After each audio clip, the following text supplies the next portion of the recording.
What's going on, guys? Sdotbell MMA here. I'm actually out here on vacation in Hong Kong for a little bit, but I wanted to talk about Bellator 214. Did you guys see? It's the fall of the Emperor.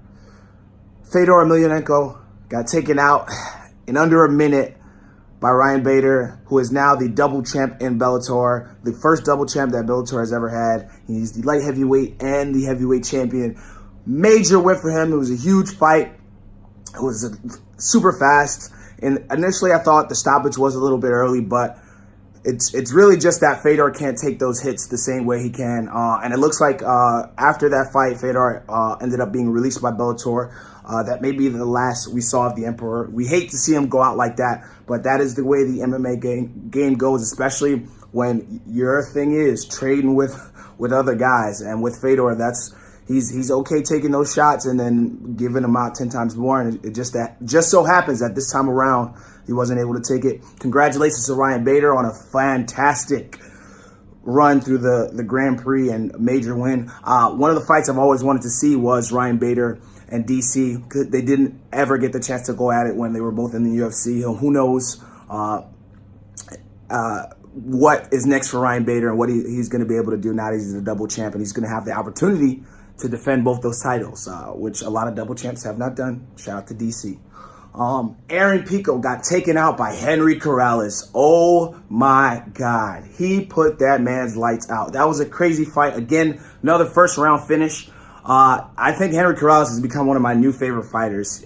His stone cold-blooded response after that fight was just freaking badass. And the thing was, he got hurt early. Aaron Pico put him down, but he was able to recover. They started training, and boom, put those lights out. And Aaron Pico, who's highly touted in MMA, he's super talented guy, but he's got to learn not to stand and trade with a lot of these guys, because things like that are going to happen more and more often. Awesome fight to watch, really cool. Bellator is again putting together some awesome events. It was a lot of fun to watch. Henry Corrales get that win, and apparently he's on a 5-fight winning streak. So looking forward to seeing more from him and Aaron Pico as well as he gets healthy and as he takes the time to recover from that vicious knockout that he received. Also, WWE's Jack Swagger got his first MMA win. Saw he pulled it off with my favorite submission of all time, the arm triangle, which is pretty awesome to watch. These guys are following Brock Lesnar's footsteps, and not everybody's having success, but there are some guys that do, and it's usually those guys that come from a true wrestling background. Swagger's got again a background in college wrestling, so it's an awesome base for him, and he looked like he's putting in the work for this fight as well. So it was a lot of fun to watch. Also at Bellator 214, AJ Agazarm had his MMA debut, and he lost. Now, so watching the highlights of the fight, he did look like he was doing well. Obviously, he's got a wrestling background, and he's really well known in the jiu-jitsu community. But he's got to work on his striking. His striking is very rudimentary, which is really not going to take you a lot of places, especially if you're going to be in that MMA realm. So he's got a lot to work on with his striking. So he ended up taking that L. Lost a guy by the name of Jesse Roberts, who also had his Bellator debut. But I do love seeing more of these jiu-jitsu guys that are transitioning into the MMA world. Gordon Ryan's talking about doing that as well, so hopefully we'll be seeing him soon. We'll likely see him in one championship, as Gary Tonon's also in there, and the Danaher Death Squad has a really good relationship with one championship in Evolve MMA out there over in Singapore. So we might end up seeing him there, or who knows, maybe we'll see him out here in Bellator and eventually the UFC. So that's something to definitely look out for. But sucks for AJ Agazarm. It's whatever. Hopefully his next fight around, he'll definitely have some better striking. So Bellator 214 turned out to be a pretty cool event. Those are the biggest fights and some cool things to watch out there. And for me, Bellator is pushing itself up to a higher level, and again, they're doing a job of competing with the UFC.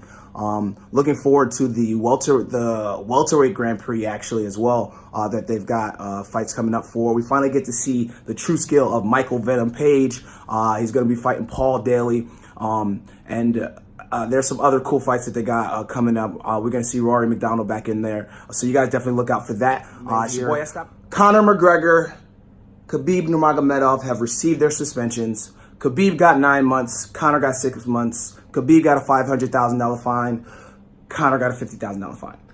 Much as I love Conor, $50,000 was not enough, especially the fact that he made so much freaking money.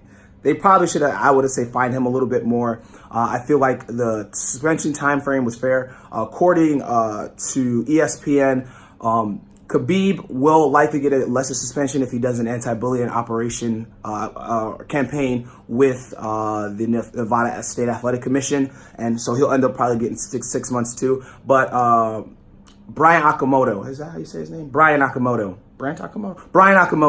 also said that, made a really good point, which is that we might not see Khabib fight until his teammates are off their suspensions, because he is very loyal. One of the guys involved was his cousin and one of his close teammates who also received suspensions. They received 1-year suspensions.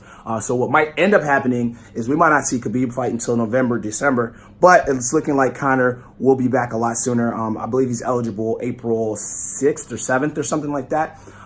And he'll be back in the ring, and hopefully they'll make sure and put that Cowboy versus Conor fight together. And then after that, I would like to see, I mentioned this in my other video, Edson Barbosa, Justin Gaethje, whoever wins that, fight the winner of that one, and the loser can fight the loser, because those also would be amazing fights to put together. So we'll see what the UFC does with that. It's going to be, a whole situation. With Khabib getting fined $500,000, I feel like that was a little bit steep, but he did jump over the cage and fly and jump kick Dylan Dennis. But they finally received this decision. We'll hopefully see them back in the ring, in the cage soon, and who knows? We're going to find out. So I don't know if you guys have seen, but the UFC has made the biggest mistake of their lives. The GOAT, Artem Lobov, has been released by the UFC. All right, I'm sorry. I try to keep a straight face. But the UFC has let go Artem Lobov, the GOAT. I don't know what they're going to do. I don't know what could this mean? What if Conor doesn't want to fight anymore because the GOAT's not a part of the UFC? I don't know. I'm kind of worried. What's going to happen? So I just saw the news about this. Artem actually asked to be released because he's looking to secure an MMA contract in another organization, as well as some kickboxing and boxing fights, apparently. So he is no longer a member of the UFC. Also, excuse me, another thing I just heard about, Ryan Bader has 1 fight left on his Bellator contract, and he has some big fucking bargaining chips as the double champ of the light heavyweight and heavyweight division. Could this mean that he might end up coming back to the UFC? This man wants to get paid. To be the double champ in the next largest MMA organization is a major bargaining chip for him, both with Bellator and with the UFC, if he decided that he wanted to come back. So that's something to think about for you guys. What's next for Ryan Bader? What is next for the GOAT, Artem Lobov? Again, I talked about it. Khabib and Conor are suspended. When they come back, what's next for them? Also, my man, Max Bless Holloway, is the biggest troll ever. This dude ended up going to Dublin and making the most amazing post, and I'll post it in the description. He had a post where he was essentially with Jameson whiskey, talking about how they weren't just some watered down fad, and that they had 238 years of history. And this was basically a major troll against Conor McGregor and his brand Proper 12 whiskey. But this might be the setup for that fight to be made. Conor versus Max, the rematch at 155 pounds. Imagine that as the first fight that Max Holloway takes at 155. What would this Max do against Conor? What could the Conor we know now do against Max? That's an exciting fight to watch. One that I would actually love to see that more than I would Cowboy versus Conor. But those are 2 amazing fights regardless. I think Max is going to tear up 155 if that's where he's going to decide to stay. Again, he's the reigning defending featherweight champion, but he's got a lot of opportunities as well. I'm thinking that he has a tune-up fight against somebody else, like, ooh, and Alexander Hernandez in 155. And then next thing you know, he goes for Conor. And if anything, Conor then fights Cowboy.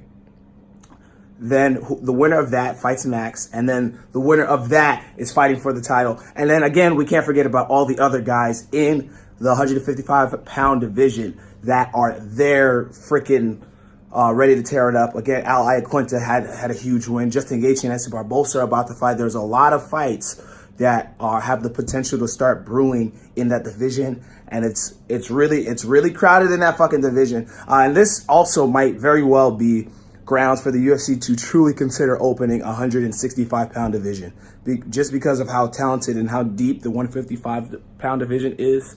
165 and then making 170 to 175 would make all the sense in the world, just because there's so much talent among these guys, and some of them would fare better at 165 pounds as opposed to staying at 155. But we will see. Not sure what's going to happen, but I figure that it's going to be pretty freaking awesome. Again, sucks for Artem, but we know he'll do fine. He's the GOAT, man, the greatest of all time, the man, the myth, the legend, Artem Lobov. Ryan Bader has now some huge bargaining chips. Didn't think about that before, but he has a huge bargaining chip as the double champ. Another really cool fight to look forward to that I don't know if you guys saw. Anthony Pettis versus Wonderboy. Anthony Pettis is again making the move to welterweight division, which who knows what type of outcome is going to have for him. We saw how well that worked for Michael Chiesa against Carlos Condit. I think he looked like a freaking monster. Who knows? This might be the change that Anthony Pettis needs. Again, he's in a very talented division. He's worked his way through. He's been the champion. And now we got to see what he can do at the welterweight division. But going against Wonderboy, actually, that's going to be a fun fight to watch. We got the highlight real ability of Anthony Pettis with the world-class karate point style striking of Wonderboy, who's got a lot of power. I think more power than people realize, which is why he's able to put a lot of guys down. I think Wonderboy's going to pull this one out, but it's going to be an exciting fight to watch, and one I'm really, really looking forward to. It's going to be a lot of fun. Another fight in the welterweight division that's going to look really fucking good is Jorge Masvidal versus the gorilla Darren Till. And actually, I think Darren Till is gonna put it hurting on Masvidal. Masvidal, he's willing to stand in there in that pocket, to stand in a guy at the size of Darren Till, and you don't have the power of a Tyron Woodley is gonna be a situation to really watch. But he's really down for that action, and that's another fight that's going to be a lot of fun. I think we're going to see a finish in that one, because if it goes to decision, it might go to Darren Till anyway, because it's already in England. So it's either he's got to finish Till or Till's going to finish him, because they don't want to let it go to decision. Don't let the judges decide that one. That's a really exciting card. It's looking like it's shaping up to be. Also, they got the Brazil card coming up too. Some good-looking fights on there. But the main event of that card is Rafael Assunção versus Marlon Moraes. This fight is really going to basically be the #1 contendership for the 135-pound division. Marlon Moraes has one fight that he's lost since he's been in the UFC, and it was his first fight against Rafael Assunção. So this is could be redemption for him. Assunção has one loss, and it's against the champion of the division, TJ Dillashaw. So these guys are really the top brass of the division. If they, whoever wins this fight really is right at the top of the division, and then I think should be fighting for a title. These are two fantastic fighters. Marlon Moraes, the way he hits, he looks like he's a freaking, he might as well be a freaking welterweight or a